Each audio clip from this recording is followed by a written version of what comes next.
Item ಯಾವುದೇ ಇರಲಿ try ಮಾಡಿ ಆಚಿ ಚಿಕನ್ ಮಸಾಲಾ.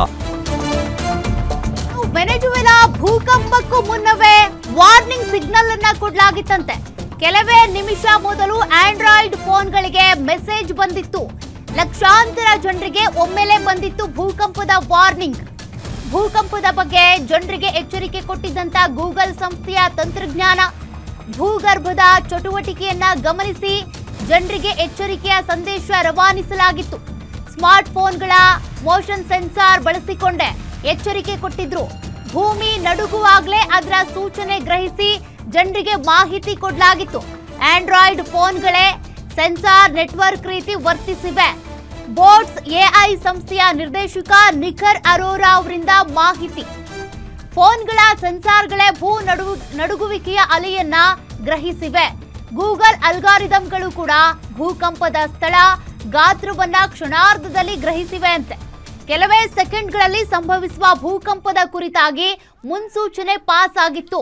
ಕೆಲವೇ ಸೆಕೆಂಡ್ಗಳಲ್ಲಿ ಜನ ಎಚ್ಚೆತ್ತುಕೊಳ್ಳಲು ಸೂಚನೆ ನೀಡಿದ್ದಂತ ಮೊಬೈಲ್ ಫೋನ್.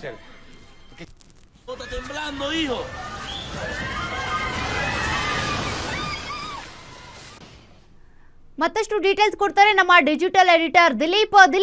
ವೆನೆಜುವೆಲಾದಲ್ಲಿ 1 ಲಕ್ಷಕ್ಕೂ ಹೆಚ್ಚು ಜನ ಮೃತಪಟ್ಟಿದ್ದಾರೆ ಅಂತ ಅಂದಾಜಿಸಲಾಗ್ತಾ ಇದೆ. ಮತ್ತೊಂದು ಕಡೆ ಭೂಕಂಪ ಸಂಭವಿಸುವ ಮುನ್ನವೇ ಎಲ್ಲರ ಆಂಡ್ರಾಯ್ಡ್ ಫೋನ್ಗಳಿಗೆ ಒಂದು ವಾರ್ನಿಂಗ್ ಮೆಸೇಜ್ ಬಂದಿತ್ತು ಅಂತ ಕೂಡ ಗೊತ್ತಾಗ್ತಾ ಇದೆ. ಇದೆಲ್ಲದ್ರ ಬಗ್ಗೆ ಏನ್ ಡೀಟೇಲ್ಸ್ ಇದೆ ದಿಲೀಪ್?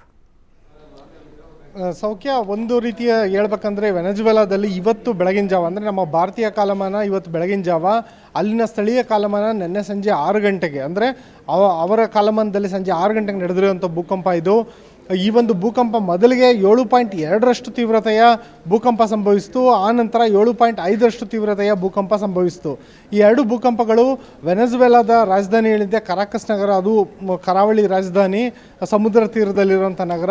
ಆ ನಗರದಲ್ಲಿ ಸಂಭವಿಸಿರುವಂಥ ಈ ಭೂಕಂಪ ಕೇವಲ ನೆಲಮಟ್ಟದಿಂದ 15 ಕಿಲೋಮೀಟರ್ ಆಳದಲ್ಲಿ ಭೂಕಂಪ ಕೇಂದ್ರ ಪತ್ತೆಯಾಗಿರೋದ್ರಿಂದಾಗಿ ಈ ಭೂಕಂಪದ ತೀವ್ರತೆ ಅತ್ಯಂತ ವ್ಯಾಪಕವಾಗಿತ್ತು. ಜೊತೆಗೆ ಏನೊಂದು ಆ ಕರಾಕಸ್ ನಗರ ಇದೆ, ಆ ನಗರದಲ್ಲಿ ಅತ್ಯಂತ ಹೆಚ್ಚು ಬಹುಮಹಡಿ ಕಟ್ಟಡಗಳಿದ್ದಾವೆ, 100 ಬಹುಮಹಡಿ ಕಟ್ಟಡಗಳಿದ್ದಾವೆ. ಅವೆಲ್ಲವೂ ಕೂಡ ಇವಾಗ ಧರಾಶಾಹಿಯಾಗಿದ್ದಾವೆ. ಬಹುತೇಕ ಕಟ್ಟಡಗಳು ನೆಲಕ್ಕೆ ಬೀಳುತ್ತಿರುವ ಮತ್ತು ಧ್ವಂಸ ಆಗುತ್ತಿರುವಂಥ ದೃಶ್ಯಗಳು ಇವಾಗ ಸೋಷಿಯಲ್ ಮೀಡಿಯಾಗಳಲ್ಲಿ ಓಡಾಡ್ತಾ ಇದೆ. ಹೀಗಾಗಿ ಏನೊಂದು ಈ ಕಟ್ಟಡಗಳ ಅಡಿಯಲ್ಲಿ ಎಷ್ಟು ಜನ ಸಿಲುಕಿರ್ಬೋದು, ದೊಡ್ಡ ದೊಡ್ಡ ಮಾಲ್ಗಳು, ಶಾಪಿಂಗ್ ಕಾಂಪ್ಲೆಕ್ಸ್ಗಳು ಮತ್ತು ಅಪಾರ್ಟ್ಮೆಂಟ್ ಕಟ್ಟಡಗಳ ಅಡಿಯಲ್ಲಿ ಎಷ್ಟು ಜನ ಸಿಲುಕಿರ್ಬೋದು ಅನ್ನೋ ಅಂದಾಜು ಕೂಡ ಇಲ್ವಂತಾಗಿದೆ. ಹೀಗಾಗಿ ಇದುವರೆಗೂ ಸಿಕ್ಕಿರೋಂಥ ಸಾವಿನ ಅಂದರೆ ಮೃತದೇಹಗಳು ಕೇವಲ 32 ಅಷ್ಟೇ. ಈಗ ಅಲ್ಲಿ ರಾತ್ರಿಯ ಸಮಯ ಆದ್ದರಿಂದ ಇನ್ನೇನು ಬೆಳಗಿನ ಜಾವ ಶುರುವಾಗಿದೆ. ಇನ್ನೊಂದು ಸ್ವಲ್ಪ ಹೊತ್ತಿಗೆ ಅಲ್ಲಿನ ಒಂದು ಸ್ಥಿತಿಗತಿ ಬಗ್ಗೆ ಇನ್ನಷ್ಟು ಮಾಹಿತಿಗಳು ಹೊರಬೀಳಕ್ಕೆ ಶುರುವಾಗುತ್ತೆ. ಅಹೋರಾತ್ರಿ ಕಾರ್ಯಾಚರಣೆ ನಡೀತಾ ಇದೆ. ಎಷ್ಟು ಮಂದಿ ಗಾಯಗೊಂಡಿರ್ಬೋದು, ಎಷ್ಟು ಮಂದಿ ಇನ್ನೂ ಅವಶೇಷಗಳ ಅಡಿ ಸಿಲುಕಿರಬಹುದು ಅನ್ನೋದ್ರ ಮಾಹಿತಿ ಇನ್ನೂ ಸಿಗ್ತಾ ಇಲ್ಲ. ಇದು ಒಂದು ಕಡೆ ಆದರೆ, ಮತ್ತೊಂದು ಕಡೆ ಏನೊಂದು ಇವತ್ತು ಬೆಳಗಿನ ಜಾವ ಒಂದು ಭೂಕಂಪ ಸಂಭವಿಸಿತು. ಈ ಒಂದು ಸಂದರ್ಭದಲ್ಲಿ ಗೂಗಲ್ನ ಆಂಡ್ರಾಯ್ಡ್ ಫೋನ್ಗಳೇನಿದ್ದಾವೆ, ಅಂದರೆ ಗೂಗಲ್ನ ಒಂದು ಸಹಸಂಸ್ಥೆ ಆಗಿರುವಂಥ ಆಂಡ್ರಾಯ್ಡ್ ಒಂದು ಫೋನ್ಗಳಲ್ಲಿ ಒಂದು ರೀತಿಯಾದಂಥ ಅಲ್ಲಿ ಅಲ್ಗಾರಿದಮ್ಗಳಿರ್ತವೆ. ಗೂಗಲ್ನ ಅಲ್ಗಾರಿದಮ್ನ ಬಳಸ್ಕೊಂಡು ಮತ್ತು ಫೋನ್ನಲ್ಲಿರುವಂಥ ಸೆನ್ಸಾರ್ಗಳನ್ನು ಬಳಸ್ಕೊಂಡು ಆ ಒಂದು ಭೂಕಂಪ ಸಂಭವಿಸಿದ ಕೂಡಲೇ ಜನರಿಗೆ ಮಾಹಿತಿಯನ್ನು ಮುಟ್ಟಿಸೋ ಕೆಲಸವೂ ಆಗಿದೆ ಅನ್ನೋ ಮಾಹಿತಿ ಹೊರಬರ್ತಾ ಇದೆ. ಇನ್ನು ಸಾವಿನ ಬಗ್ಗೆ ನಿಖರವಾದ ಮಾಹಿತಿಗಳು ಸಿಗೋದಕ್ಕೆ ಇನ್ನು ಕೆಲವೇ ದಿನಗಳು ಬೇಕಾಗ್ಬೋದು ಅನಿಸುತ್ತೆ. ಸೌಖ್ಯ, ಥ್ಯಾಂಕ್ ಯು ದಿಲೀಪ್ ಡೀಟೇಲ್ಸ್ಗೆ.